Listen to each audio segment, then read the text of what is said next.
Junkin' Fool and Debbie over here at the Porterville 2. How's everybody doing? Hello, everyone. So we broke this spark plug.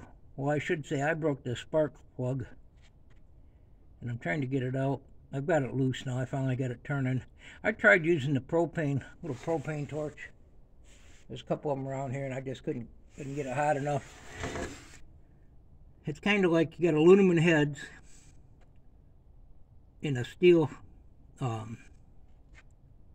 spark plug. So all the porcelain, I think I showed a video, all the porcelain and stuff is out of there. So anyway, I ended up using the cutting torches, had to heat it a few times. Now if anybody doesn't know, the object is not to heat the inside piece, it's the outside piece, because heat makes it expand. And I was beginning to wonder, because you can put what they call a Healy coil. I think there's a few other names where you can drill it out and put new threads in there. You don't really require any special tools. You can buy the kits at the automotive store. So anyway, I'm going to see if we can get this out, and Debbie's going to try to film it. Hopefully I got it where it's going to come out of there pretty good now. Right there, can you get them threads in there, Debbie? Because I got to see if we're getting it. I think Probably the crescent wrench is going to be in the way. You need some leverage. Ugh. Ugh. It may break off again, we don't know. I did oil it a few times. I had it soaking. I tried it the other day and couldn't get it out, so I had to bring the torches.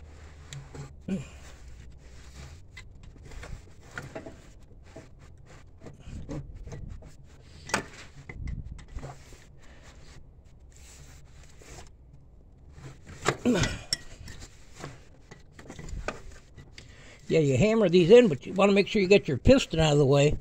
So I had to bring the piston back. Shine it on the piston right there, Debbie. I wanted to make sure that wasn't in the way. And I obviously couldn't check the compression on this cylinder. So the compression is kind of all over the place on this motor, which ain't good. But I think it's going to run. Oh. Let's give that a couple more taps.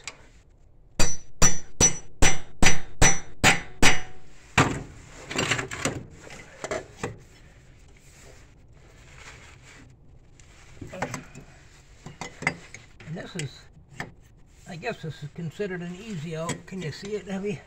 See the threads coming up right here? I can't get it to, I think I got. The threads are coming up a little bit. But I believe I got that easy out, some junk we picked up.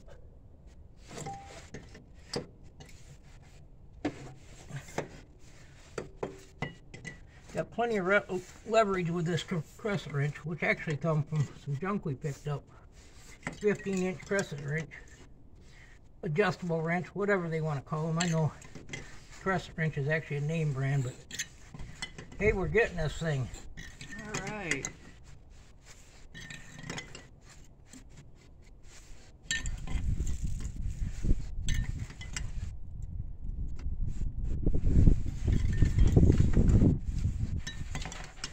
So what I'm going to do, basically, this is rolling over really good. I think what I'm going to do is just get it, see if we can get it running, which it should fire up. I probably got to put I do got to put a coil on it. And put some never sees when I put these back in. And I wouldn't doubt that this plug may have been in here since 1963 or something. That's a battle to get these out sometimes, but they'll come out. Most, I don't know that I've ever had one I couldn't get out, but a cutting torch, you don't want to heat it any more than you have to. See, and there's everything. There's nothing, there's no carbon in there. I'll vacuum it out. It's pretty stripped out. Wow. There's what we used right here. Along with some heat. Yeah, we had to heat it up. It wasn't coming out without some heat, and we soaked it. I'm going to get my hands, some of the oil off my hands. I was rolling this over and messing with it, checking the compression, cleaning the nest up. Pull this cover here off. It's got the fan on top of it. And there's the bugger that was stopping us. So the thing about this thing, I made a mess just rolling it over. It definitely got a good oil pump because oil was pumping out of here. And it turns over real good. I think a couple of cylinders might have had a little rust in them, but we oiled them, let it soak, and cleaned it up. So yeah, get a plug. I'll check the compression on that last cylinder there. These keep changing the more I let it set. So we got 135, 120, 95, 120, 150, and we don't know what number 2 is, which is the one we just took out. Just kind of a half guesstimate. So they're supposed to be within like 10 pounds or 15 pounds of each other, but I've had this happen before where I just I had a forklift. I think I told this story. It was low on compression on 1 or 2 cylinders, and I started it up and let it run, and just the heat will expand the rings and clean them up. But meanwhile, we called Clark's Corvair, I think it was yesterday, and total rebuild, well, not a total, a rebuild kit. I assume it's the jugs, the piston and rings, and I'm not sure about the bearings, was $800 and some. Well, when you're from Corvair, that's kills the budget.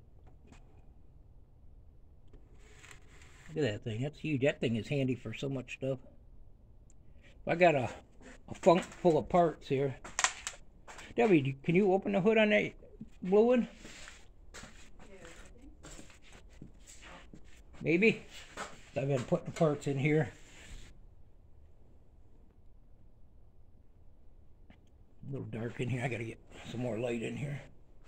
My bulb ain't working. I think once I put heat in here it would, but it ain't terrible cold today. Usually sometimes if them bulbs are on a while, they'll kick in. So yeah, that made my day getting that out of there. And plus I got a big mess underneath here. Don't want to get any sparks on there, so we were real careful. We got our Corvair fire extinguishers right there. Come in there today and this thing was really soaked with oil, so it was definitely pumping it through there. There's no latch inside. No. We found some floor dry. I don't know, we probably had this around 5 or 6 years, and we just finally figured out it's floor dry. Which sawdust works good. I don't have any of that, but I think I know a place I might be able to get a bunch of it.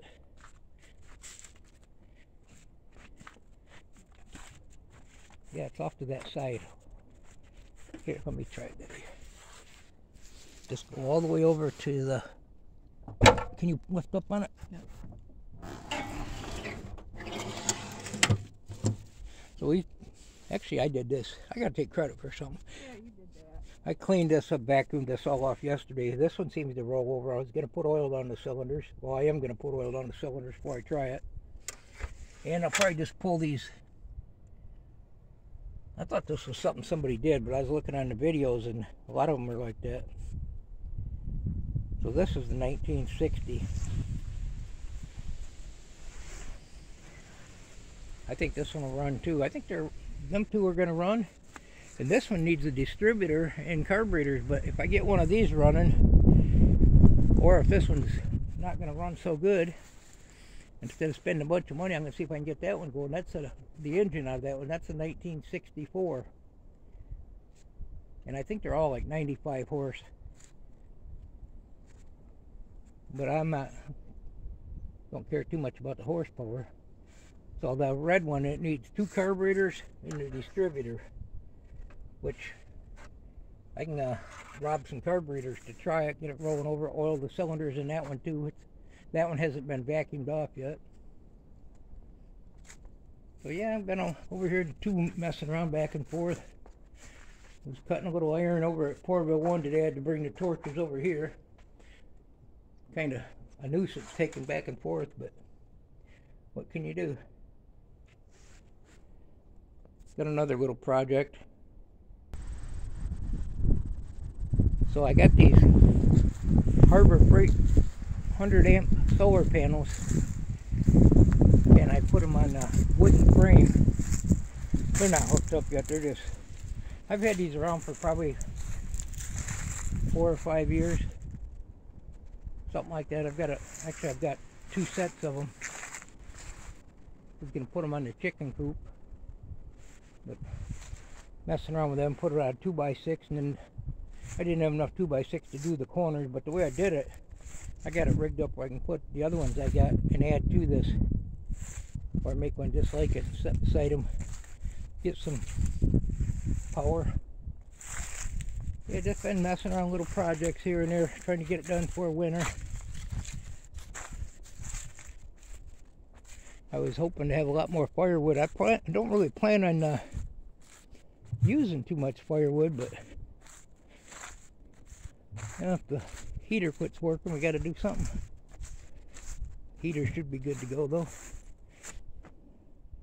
My hands are all greasy. Hang on a minute, I'll be right back. Speaking of wood stoves, I got this wood stove. Had to drive quite a ways.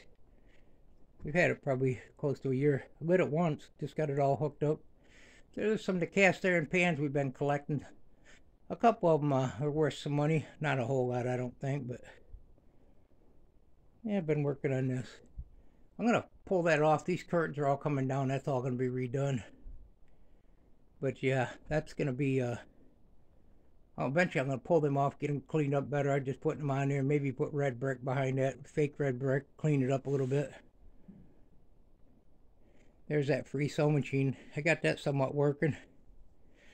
A lot of stuff around here that don't need to be here. An old antique dresser. Got a couple more around here.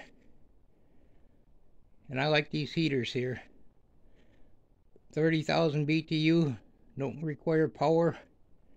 Run off propane or city gas. They're universal. So they're handy. They're 99.9 efficient. They got a built-in carbon monoxide sensor, but we always have a backup before we don't trust them, but they work fine. We've been using them for years. Cheap heat. So we got this opal here. It's kind of rough. I mean, there's a lot of good parts on it.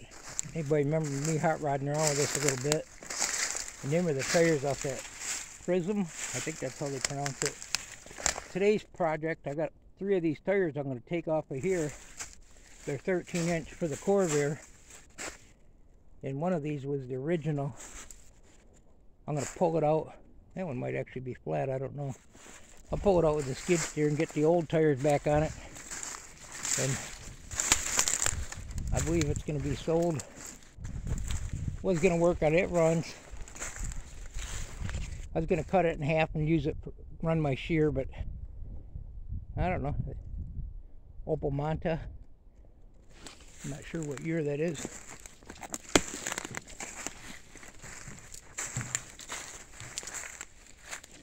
Got some pictures, and people keep wanting other pictures, and get it drug out and move it out of this spot for right now. Actually, it'd be a pretty nice project. I could fix it, but I got a couple extra projects floating around. Well, hey, thanks for stopping by Porterville 2. Hope everybody's having a good week. Goodbye now.